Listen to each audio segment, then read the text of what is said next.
Uni uchratishimdan oldin tahajjud namozimda juftimni uchratib Allohga fido qilardim. Oradan oylar o'tib uni uchratganimda har bitta kunimga Allohimga shukr etardim. Allohim har bitta bandasini duosini qabul qilar ekan, gohida olib qo'yar ekan yaxshiligiga, gohida haqiqiy baxtga erishish uchun ayrilib orqali erishtirar ekan. Lekin bitta dengizga ikki marta kirib bo'lmaydi, bir marta yo'q qolgan sevgi boshqa qaytib topilmaydi. Topiladi, unga o'xshashi eslatadi, lekin o'sha o'xshashingga boshqasi kerak bo'ladi. Shunaqa insonlarimiz yo'qotganda qadrlaymiz, muhabbati borida qadriga yetmaymiz. Ana endi o'ylagin, qani kimda ayb ekan, boylik uchun o'zligidan kechgan o'sha arzonsan. San uni uyidasan, ko'chada sovuq qish, san o'ylab bo'g'zimga yig'in nafasim tiqilardi. Yuragimda minglab tomirlarim uzilardi, soniyada ming o'lib ming marta tirilardim. Shunda ham san suqqani tinmasdan o'ylar edim, o'zimni oldimda senga opravdaniya qidirardim. Erkak kishi yig'lamaydi, lekin ko'nglim og'rigandi,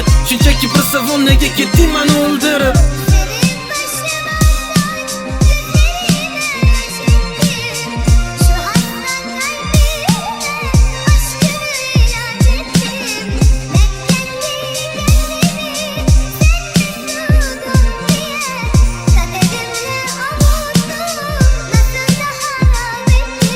O'sha kunlarni eslasam badanim muzlaydi, nafasim birdaniga orqaga tortadi. Nochora tushkunida o'shanda meni ahvolim yaxshi ham bo'lmaganding, meni jufti halolim. Telefoningda esa san qilgan qilmishlaring birma-bir fosh bo'lib bekkan qing'irishlaring.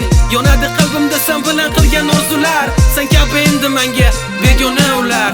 Albatta kuni kelib sana meni sog'inasan, men kabi izlagandek sana meni izlaysan. Hozircha kulasan, sayt ekan kuylasa, bir kuni men kabi suratimga qarab o'ynasa. O'zingni oqlab doim ayblarding meni, o'ylanib qolardim o'zi xohlaydi nimani. Oradan vaqt o'tib ayon bo'ldi-ku bari, xiyonatli hazil ekan san sudga o'yinmanmi?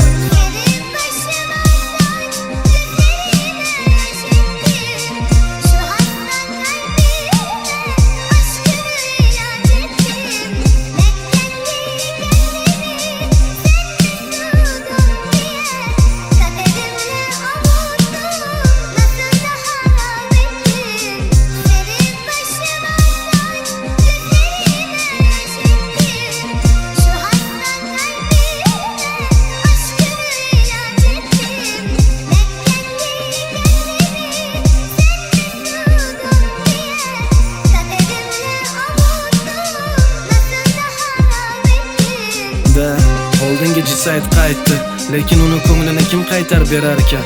Oldin aytganimda menda yo'q hasad, menda yo'q havas. Men shunchaki o'zimni hayotimni kuylash uchun ijoddaman.